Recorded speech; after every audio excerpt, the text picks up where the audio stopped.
After 13 years, this channel now has over 1 million views. Originally, this channel was called Agnosticism, the battle against shameless ignorance, and it's had a few names, but I think I'm going to stick with everything as temporary and just stick with that one moving forward.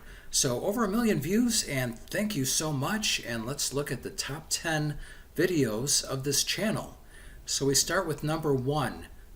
Eric Dyson versus Neil deGrasse Tyson, who's uplifting the black community. So this shows a comparison of a shameless race baiter and a hero of science. Neil deGrasse Tyson gives this great speech at a college where he talks about basically being the change you want to see in the world.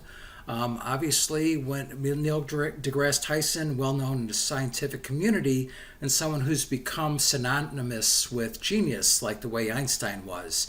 And he's had a lot of white people tell him that they wish they were as smart as he was. So white people wishing they were smart as a black man. And just comparing that with a shameless race hustler. Once again, victim versus victor mentality. So I'm proud that this video was done so well. I think that's an important comparison to see. The next one, BBC versus Fox News, Free Tommy Robinson. Actually would have done a lot more, but YouTube put a warning on it, stopped it from being searchable. And this was a comparison between free speech in the United States versus free speech in the United Kingdom, in England. In England, a judge can order a media blackout in the entire country. In the United States, a judge doesn't have that power. If they're afraid of a jury being influenced in a high-profile case, they sequester the jury. They don't sequester the entire country. So I would argue that we have it right, and a judge shouldn't have that much power.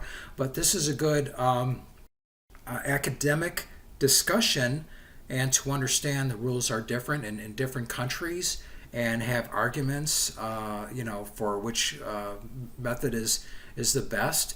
And I think this is important conversation, but unfortunately, it was flagged. And not the only free speech video I've had that has had issues with big tech censorship, and interesting that big tech would be interested in censoring videos that promote free speech.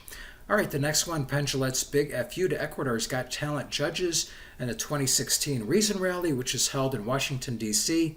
So there's a video of the Reason Rally, but it's a video of the whole thing. And I know people would be most interested in this segment. So I just made a video of this segment, and I did some editing because in a live event, Penn Jillette calls for the segment of Ecuador's Got Talent to be displayed on the big screen, and they couldn't pull it up. But in my video, when he calls for it, then you see it, and it's basically on this TV show where all the judges gave this poor woman a bunch of crap for being an atheist, just piled on her. It was ridiculous. So this was a popular clip. Then we get into nostalgia. So I'm Generation X, and I grew up in Chicago, and we had Channel 44 after school, and we had Speed Racer, Ultraman, Spectreman, Johnny Sacco and his flying robot, the Space Family, and it was just awesome, these shows after school. And so this is kind of just a clip of each one. And by the way, in these shows, Ultraman, Spectreman, Johnny Sacco, everybody's Japanese. And there seems to be this notion today that kids need to see somebody that looks like them to identify with them. That's a bunch of crap. Everybody knows the good guy versus the bad guy, and these people could either transform to something giant with superpower, or summon a giant robot, or transform into, once again, something giant, and they're beating the bad guys, and they're out to help people, and the bad guys are out to hurt people and control everyone. So this is universal. The stories of good versus evil have been going on for thousands of years. And of course, it didn't even occur to me as a kid, didn't even enter my mind, oh, these people look a little different than I am. You don't care. This is about good guy. You're going to root for the good guys. That's what this is about. All right, the next one, Cory Booker's clueless attack on Andrew Yang did really well. If you want to see all the arguments for universal basic income, I think I hit them all in this video. So Cory Booker was basically dismissing Andrew Yang's universal basic income, saying we should fight for a $15 minimum wage. But what apparently he didn't understand is with Andrew Yang's universal basic income, you got that, you didn't get penalized for working.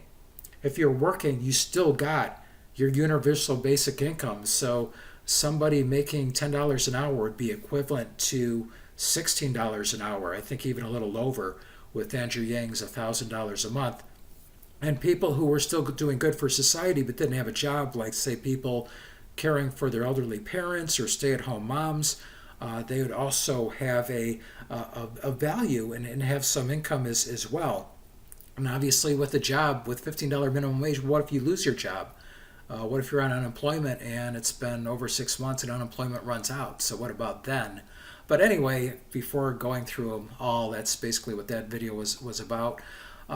Black people on white privilege was basically this woman debating, having a conversation with Jesse Peterson on that subject. The great MAGA kid versus Native American con job. This is the most disgusting example I have ever seen of dishonesty in the media. The way that CNN covered this story, and I'm glad to say that just by seeing this picture, I didn't condemn this kid. I'm like, I need to see a lot more than this picture. And then when the full video came out, he didn't go up to his face. He was not belligerent. The Native American went to the side and then sidestepped and then stopped. And then there was hatred on his side from some people that were with this Native American directed at this kid. And then CNN coverage even said, oh, and there was a young group of black men preaching the Bible that got in an altercation. And when you look at the video, this is a hate group. They're called the Something Israelites or something. And the lead black speaker had gray in his beard. Obviously, this wasn't a kid. And just spewing all sorts of hatred. So once again, the most disgusting case of media dishonesty I have ever seen. That happened in here. And obviously, Nick Sandmann sued him and got a lot of money for their misrepresentation. All right, the next one, racist Karen whips black boys for playing basketball. There's this crazy channel. They think they're doing public service announcements. They think they're giving good, wholesome messages for kids. And they had this video out here on how to deal with a evil white woman that comes onto a basketball court where a couple guys are playing with a whip. I kid you not. It was so over the top crazy, like, oh yeah, this is a realistic scenario, right? I mean, the guys are like twice her size. And in the video, one of the guys is in a wheelchair. And his friend Vince leaves him. He says, hey, I'll be right back. While she's hitting the guy. And so in the video, she just keeps talking. And then when she's about to hit him, the guy's mother holds her arm. But I changed that a little bit where Vince leaves and then she just keeps hitting the guy. And who's the biggest villain, right? The evil white woman or Vince for ditching on his friend. Anyway, just some comedy, and that one came out this year. I think that's the only one from this year that made the top 10. The next one, Alastair Sim's Scrooge, absolutely the best Scrooge. Captures so many facets and angles that other movies miss. In other movies also you'll see the actor displaying Scrooge as this crabby old man, but Alastair Sim's Scrooge is so much more. He's highly intelligent. He is devious. He is arrogant. And he's also not only stingy and miserly with everyone else, but also himself. There's a scene where he's at a restaurant and he asks the waiter for more bread, and the waiter says that'll be extra, and it's like no more bread. So he's as stingy with himself as he is with everybody else. Just the best movie, I think, of Scrooge. And then the next one, Debunking the Fine-Tuning Argument for God, where basically I think that's a silly argument. The people that come out, the chance this is too complicated to have just happened, but then you're invoking a creator, which would be even more complicated, and just saying that happened to be here. Answers absolutely nothing. But originally this was an atheist-centered channel, but as you can see, as it went on, only two of the videos, this one and really the Penn Jillette, are the only two videos on the top 10 that are more that atheist focused.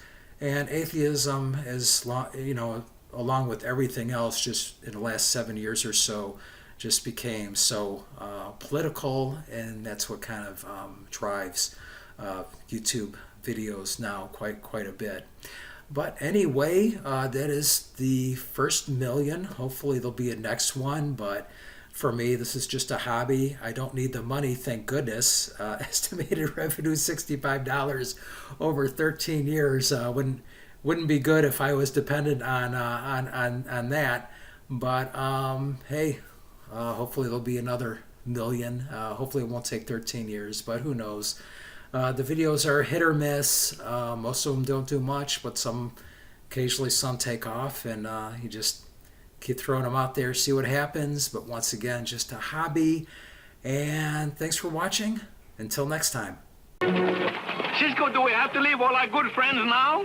Only until next time, Pancho. Adios, amigos.